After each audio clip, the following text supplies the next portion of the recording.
noite, irmãos.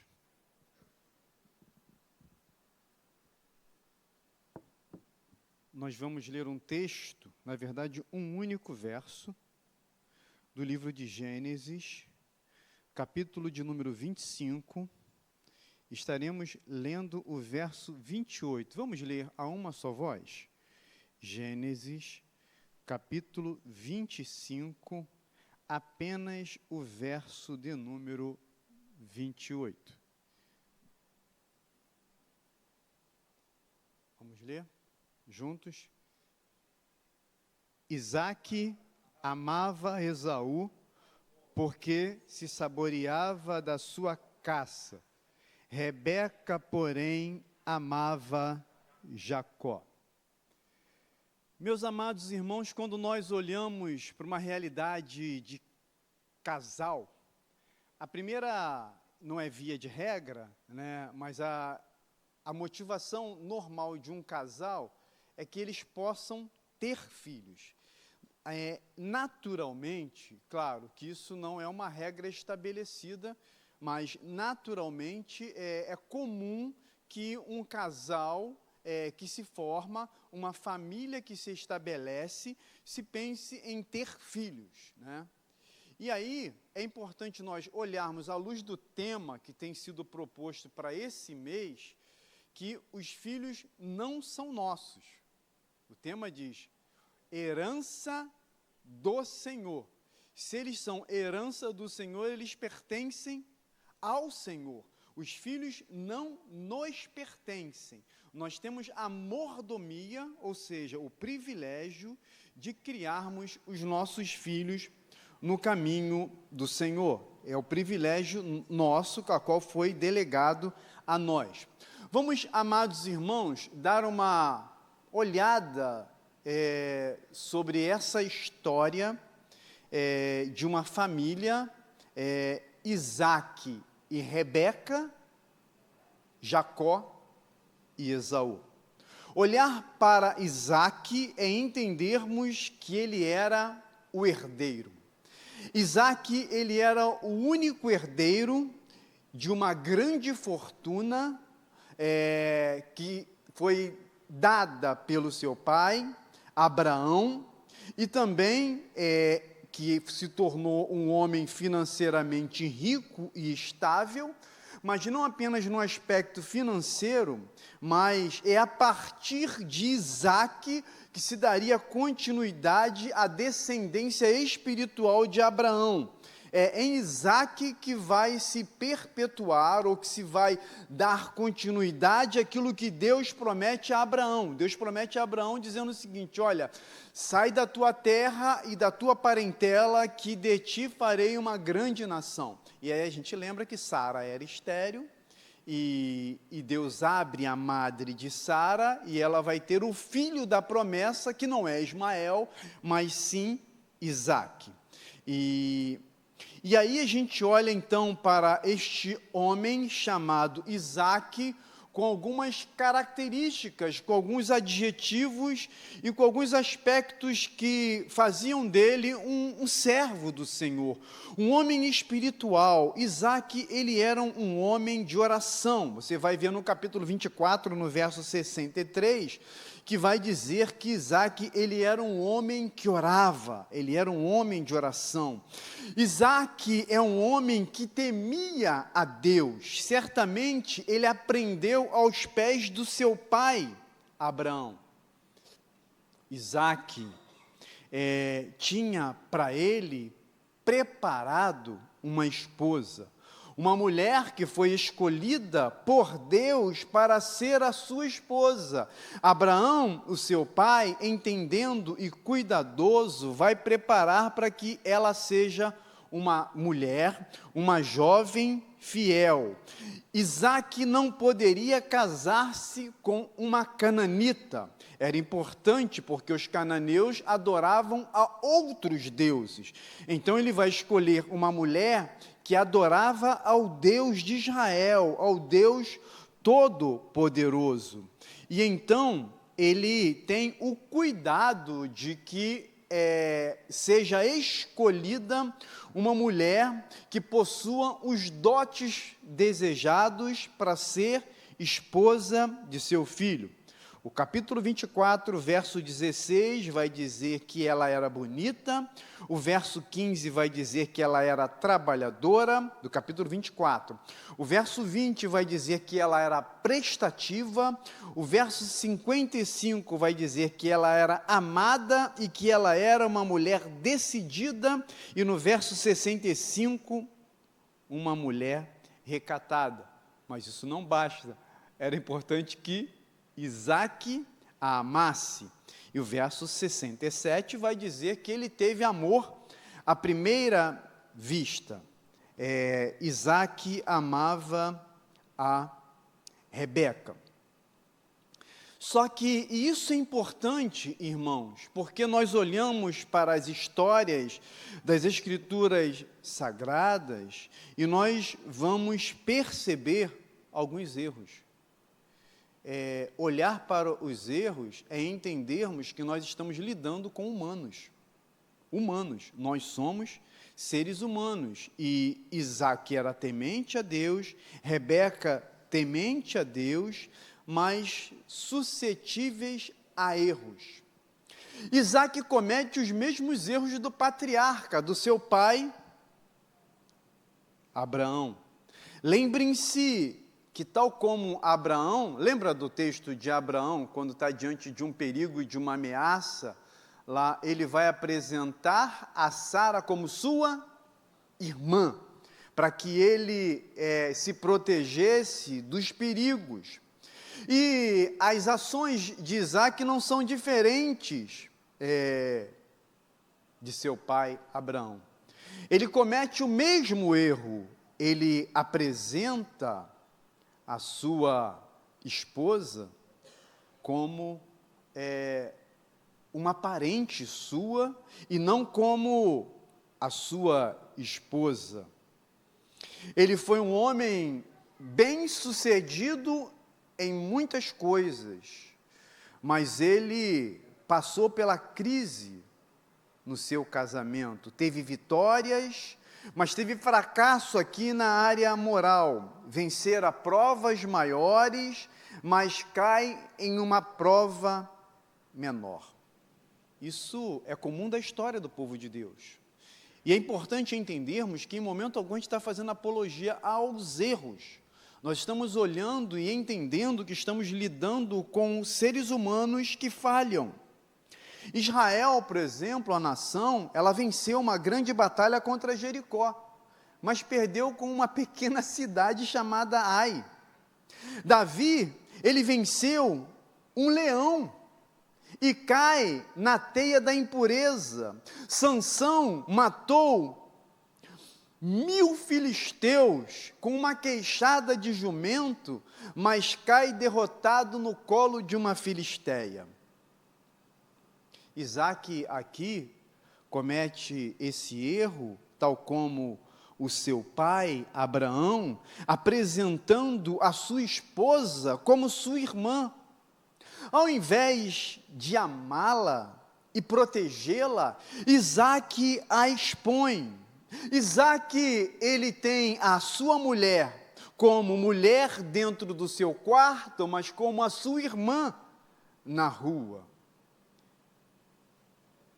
Isaque estava vivendo uma mentira.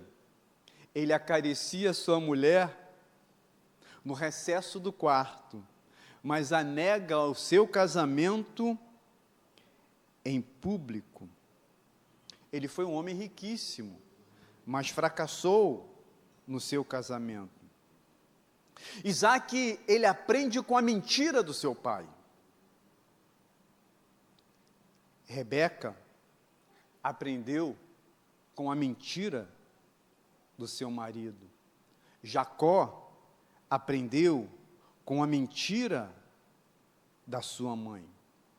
E aí nós entramos propriamente dito neste texto, porque os filhos são herança do Senhor, aqueles filhos a qual Isaque e Rebeca tanto desejavam, que levou-se 20 anos para que se tivessem esses filhos, que deveriam ser bênção para esse casal, e se transformou num grande problema para eles.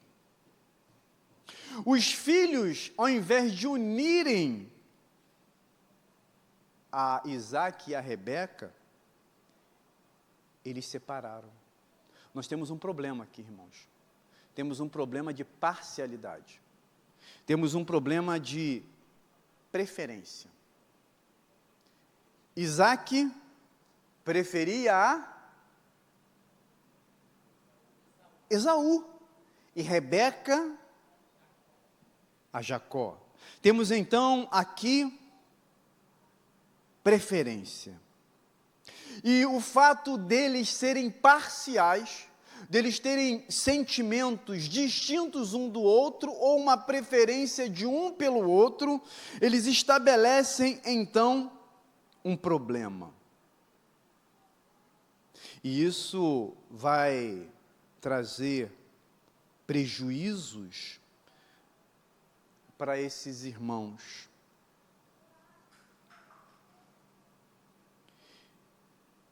E vai semear contendas, vai semear ciúmes, vai semear competições, vai semear ódio no coração dos filhos. Ciúmes, invejas, disputas e corrupções. Ao invés deles serem amigos, eles cresceram como rivais.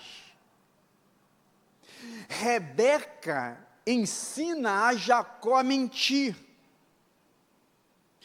E Esaú, por conta disso, vai nutrir ódio pelo seu irmão e desejar a morte do seu irmão. Em consequência disso, eu não estou me desdobrando na história, porque você conhece, porque o texto já é claro para a gente sabe quais são as artimanhas realizadas por Rebeca para que a bênção paterna do patriarca, que deveria ser dada ao primogênito, ela é concedida ao segundo filho, que eram gêmeos, só que um agarrado no calcanhar do outro. Então, Esaú era o primogênito. E Jacó veio como gêmeo, mas veio posterior a ele. E por causa desta preferência, Rebeca articula tudo e vai fazer com que a bênção seja concedida a Jacó.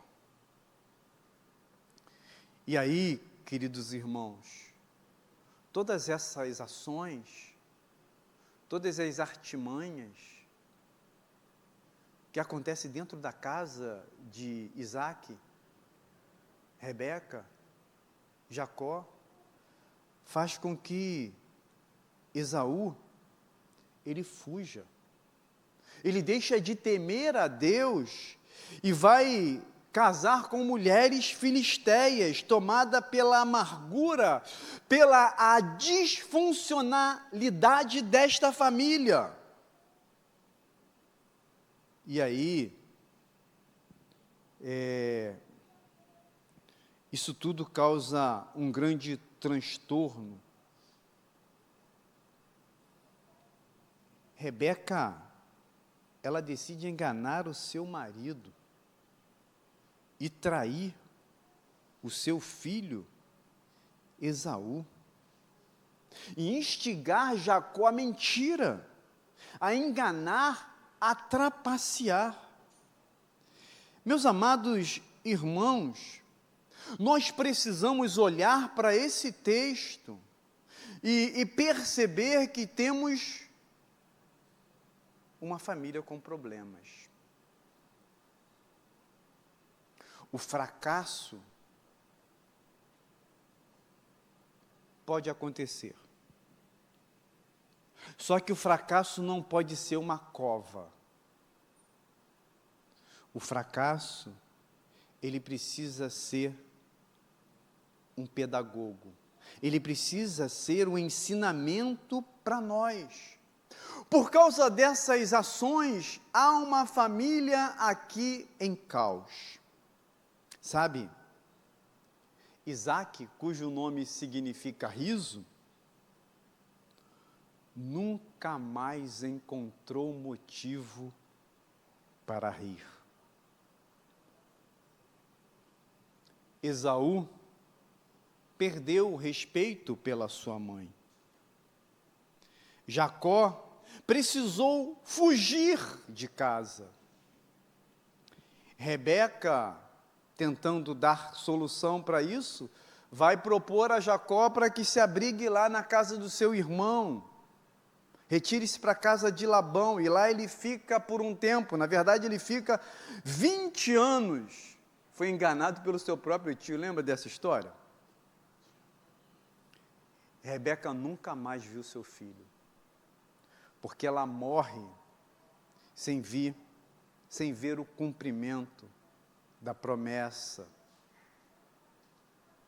E o ódio que se proporcionou no coração de Esaú continuou para gerações futuras. Aí a gente tem uma nação chamada os Edomitas, descendentes de Esaú. Mas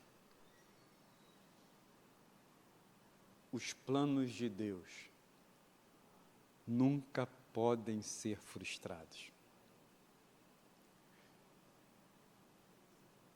Será que o plano de Deus era para Esaú e não para Jacó? Sempre foi para Jacó. Porque nos decretos de Deus, nos seus atos soberanos, já estava estabelecido que o propósito seria com Jacó. A despeito dos erros cometidos por Rebeca, e aí a gente precisa entender que os erros humanos não frustram o plano de Deus.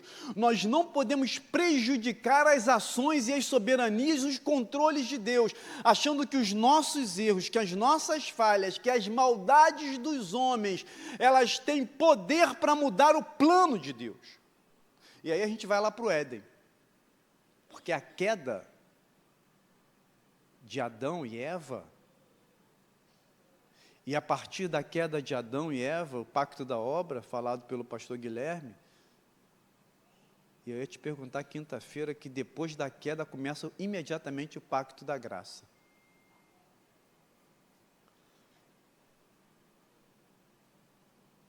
Não tem plano B. Os planos de Deus não podem ser frustrados.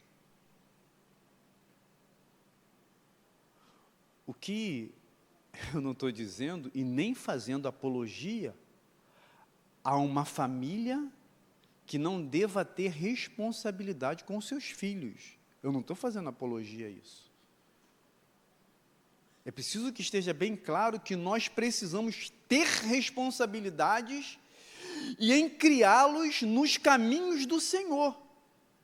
Que eles precisam serem criados. Para isso nós estamos aqui como igreja, e esse é o nosso papel de ensiná-los a crescerem nos caminhos do Senhor.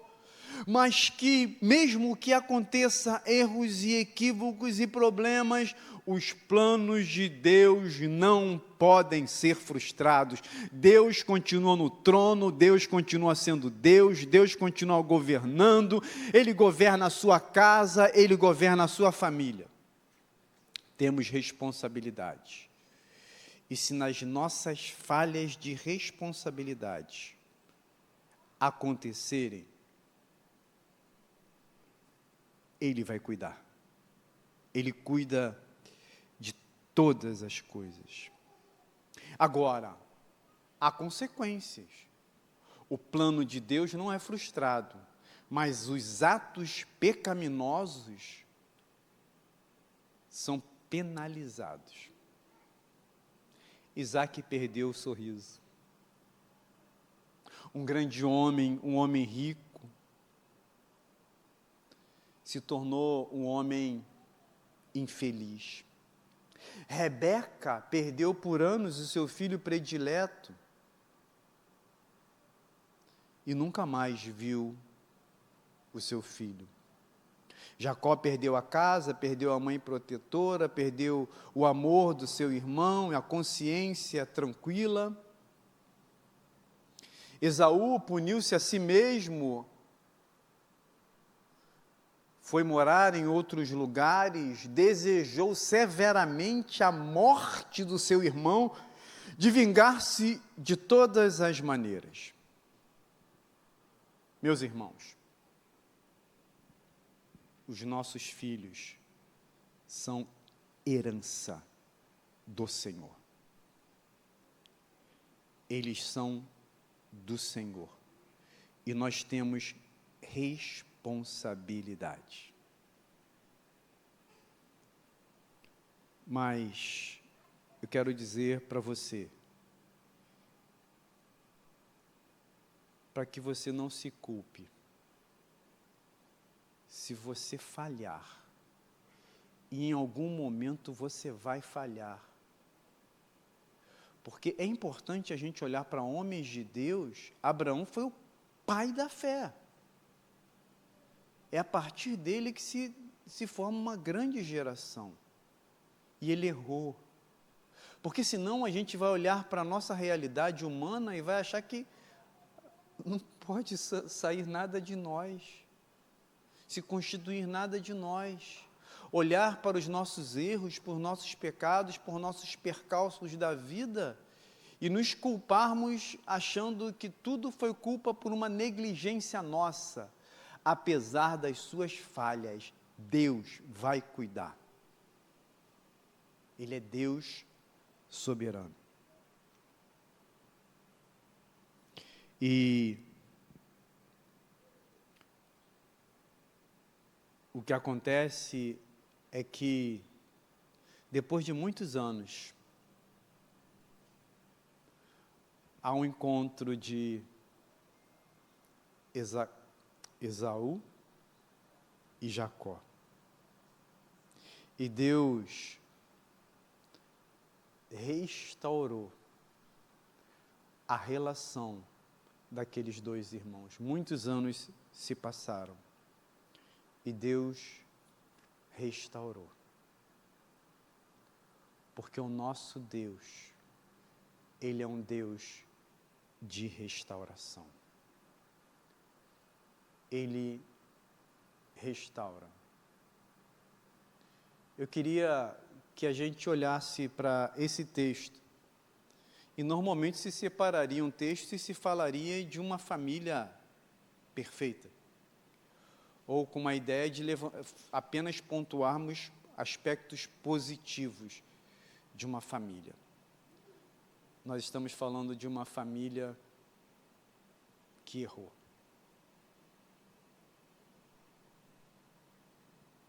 E teve consequências dos erros que eles cometeram. Mas Deus cuidou daqueles filhos. Quero dizer para você que está aqui, você pai, você mãe, você pode ter errado. Você pode ter falhado nesse percurso. Mas se seu filho é filho da promessa, apesar de, Deus vai cuidar. Nós temos responsabilidade de criá-los nos caminhos do Senhor. Mas quem vai cuidar deles é o Senhor. Outro dia eu estava com um colega, para a gente fechar aqui, e ele trabalha conosco lá, e ele falou, eu estou fazendo jejum o dia todo para chegar lá à noite eu largar o aço, pregar. Falei, vai ser na tua força? Vai ser na tua capacidade? Vai ser na sua condição? Eu falei, já subi um monte, fui lá nos 7 castiçais, então vai ser pela tua capacidade, porque você se esforçou. Sabe, o que eu não estou querendo dizer é que não haja preparação.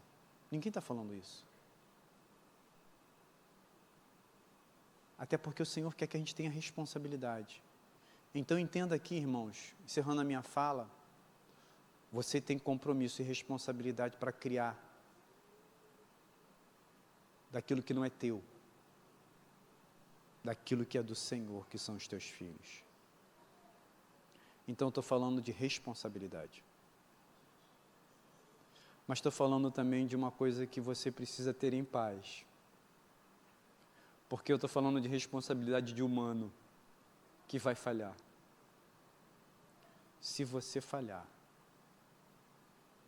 o Senhor vai cuidar. Ele vai consertar. Apesar das suas falhas, o Senhor vai cuidar da tua casa. O Senhor vai cuidar dos filhos dele. Ele vai cuidar até porque pertence a ele. Não é tua herança, é herança do Senhor. Amém? Que Deus abençoe a cada um de nós aqui essa noite. Aproveito e convido você, se isso tudo que a gente falou aqui tem a ver com você. Você mãe, você pai, e se tiver alguém eu vou orar. Se não tiver ninguém está tudo bem, não estou aqui. Aqui não, a gente não faz ibope não. Quantos vão, continuam. Se você quer, se isso tem a ver com você, e você quer colocar diante de Deus aqui em oração, reconhecendo diante de Deus que você foi um pai que errou, que você foi uma mãe que falhou, mas que você, apesar disso, você está se comprometendo. E aí, irmãos, isso não vai cessar não. A responsabilidade dos pais não cessa depois que eles crescem. Você tem ainda responsabilidade sobre eles.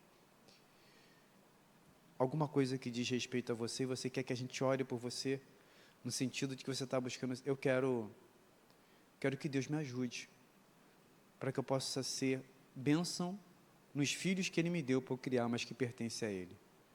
Você quer vir aqui à frente? Eu quero orar por você. Mãe e pai.